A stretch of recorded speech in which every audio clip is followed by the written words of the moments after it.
میرا نام سر شاہد ہے اور میں ایک اسٹوڈنٹ ہوں، کمپیوٹر کا بھی اور اکاؤنٹس کا بھی۔ میں حال ہی میں یوں سمجھیے کہ قرآن پاک کی طرف رجوع کیا میں نے اور اس کو سمجھنے کی کوشش کر رہا ہوں، لیکن ایک عجیب سی بات یہ آ رہی ہے کہ اتنا زیادہ میٹر موجود ہے قرآن پاک کو سمجھنے کے لیے بھی کہ اس کے کوئی بنیادی اصول سمجھ میں نہیں آ رہے ہیں کہ انڈرسٹینڈنگ اس کو کیسے کرنی چاہیے، سٹیپ وائز کس طرح اس کو سمجھنا چاہیے، آیا کہ ناظرہ اس کو کرنا چاہیے، احادیث سے اس کو سمجھنا چاہیے یا کیسے؟ کیونکہ اگر ہم احادیث کو بھی اٹھا لیتے ہیں پڑھتے ہیں تو کچھ علماء کہتے ہیں جی کہ احادیث کے بارے میں بھی یہ ہے کہ کچھ ضعیف ہیں یا حسن ہیں یا اس کا مطلب کسی خاص وقت کے لیے تھا۔ تو ایک عجیب سا مطلب کہ ذہن کے اندر ایک وہ تلاطم ہو جاتا ہے کہ آدمی کرے کیا کرے، کس طریقے سے اس کو مطلب کہ انڈرسٹینڈ کرنے کی کوشش کرے کہ وہ ایک سیدھی راہ کے اوپر آ جائے کہ اسے قرآن پاک کی بنیادی جو تعلیمات ہیں ان کے اوپر چل کے کم لیکن کامل علم کو حاصل کر سکے۔ قرآن مجید کی طرف آپ کا رجوع ہوا ہے، توجہ ہوئی ہے، اس کو اللہ کا بہت بڑا فضل اپنے اوپر سمجھیے، اور جب اللہ کا فضل ہو تو پھر اس کا شکر بھی ادا کرنا چاہیے اللہ کے جناب میں۔ میں آپ سے ایک عجیب بات کہہ رہا ہوں، شاید آپ کو بہت وہ نئی سی لگے گی۔ قرآن کو ایسے پڑھیے جیسے بدو پڑھتے تھے۔ بدو نہ فلسفی تھے، نہ منطقی تھے، نہ سائنسدان تھے، نہ ابھی حدیثیں ان کے پاس تھیں، نہ ابھی فقہ مرتب ہوئی تھی۔ وہ کیا تھا؟ عربی زبان، یہ ان کی اپنی تھی۔ تو شرط اول جو ہے قرآن مجید کو سمجھنے کے لیے وہ عربی زبان کا صرف و نحو صحیح جاننا یہ لازم ہے۔ پھر قرآن کے متن ہی کو اصل سمجھیے۔ البتہ یہ ہے کہ اس کو آپ سمجھیں کہ یہ پہلا مرحلہ ہے قرآن پر غور کا، قرآن پر فکر کا، قرآن پر سوچ کا۔ اس کے بعد اگلے مراحل بھی آئیں گے۔ اسی قرآن سے پھر قوانین جو ہے وہ اخذ ہونے ہیں۔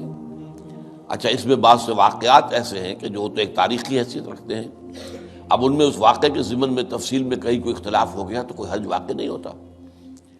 ابھی میں مثال دیا کرتا ہوں کہ میں چند جملے ابھی آپ کے سامنے یہاں ادا کروں اور پھر 10 منٹ کے بعد پوچھا جائے آپ سے تو ہر شخص جو ہے اس کو کہے گا، وہ جواب جو میرا دے گا وہ مختلف ہوگا، اس کا اس میں اس کی اپنی بات بھی شامل ہو جائے گی، اور سوچ میری بات سنتے ہوئے بھی جو اس کا سبجیکٹو مائنڈ ہے وہ اس کے اندر اس وقت حاضر ہوگا، وہ اس سے اس کوئی نہ کوئی نتیجہ از خود اپنی اس سبجیکٹو مائنڈ کے حوالے سے حاصل کرے گا، وہ بیان کرے گا۔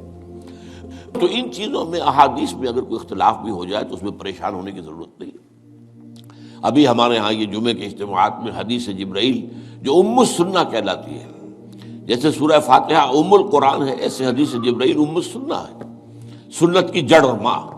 اب اس کی جو روایات آئی ہیں اس میں مختلف اختلاف ہے، الفاظ کا اختلاف ہے، ایسنس ایک ہے، مفہوم ایک ہے، الفاظ میں بڑا فرق ہے، تفاصیل کا فرق ہے۔ تو اس حوالے سے اس میں گھبرانے کی ضرورت نہیں ہے۔ پھر یہ کہ فقہی معاملات کے اندر اختلافات ہو گئے، وہ بھی نیچرل ہیں۔ آپ کو معلوم ہے کہ ایک ہی مقدمہ ہوتا ہے، 8 جج بیٹھے ہوئے ہیں ایک بینچ پر، 5 کا فیصلہ ایک ہے، 3 کا ایک ہے، اور بھی تقسیم ہو سکتی ہے۔ قانون وہی، اور یہ میں بات کر رہا ہوں سپریم کورٹ کی یا ہائی کورٹ کی، وہاں پہ تو ظاہر بات ہے وہ نئے بیانات نہیں لیے جاتے، وہ جو بھی فائل ہے وہ تو بہت پہلے سے تیار ہو چکی ہے، اس کے اوپر بحث ہوتی ہے، صرف اسی سے اخذ کیا جاتا ہے، مطلب ان کا وہی رہتا ہے، اس کے اندر تبدیلی نہیں ہو سکتی، اس موقع پر کوئی نئی گواہی نہیں آتی۔ تو اس اعتبار سے ان چیزوں پہ گھبرانے کی ضرورت نہیں ہے۔ البتہ آپ آغاز جس طریقے سے کریں وہ میں نے آپ کو بتا دیا ہے، اس میں یہ کہ آپ اصل میں ان تمام جو چیزیں ہیں اضافی، ان سے ذرا صرف نظر کرتے ہوئے عارضی طور پر پہلے قرآن کو ایسے پڑھیے جیسے بدو پڑھتا تھا۔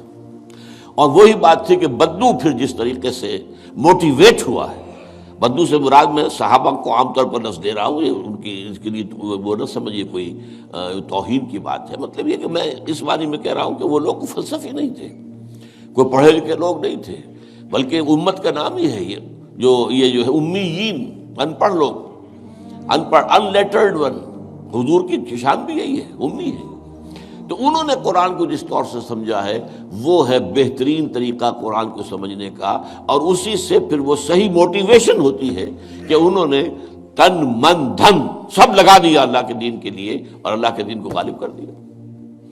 بحثوں میں پڑھ کر اور وہ جو باریکیوں میں پڑھ کر اور بال کی کھال اتار کر اور منطقی طور پر تجزیہ کر کے اور فلاں احادیث کے تقابل کے اس میں پڑھ کر علم کا تو اضافہ ہوگا، لیکن وہ انسپریشن اور موٹیویشن جو ہے وہ اس کے اندر نہیں رہے گی۔ دین کی بات پھیلانا صدقہ جاریہ ہے، ثواب کی نیت سے ویڈیو کو شیئر ضرور کیجیے۔ جزاک اللہ۔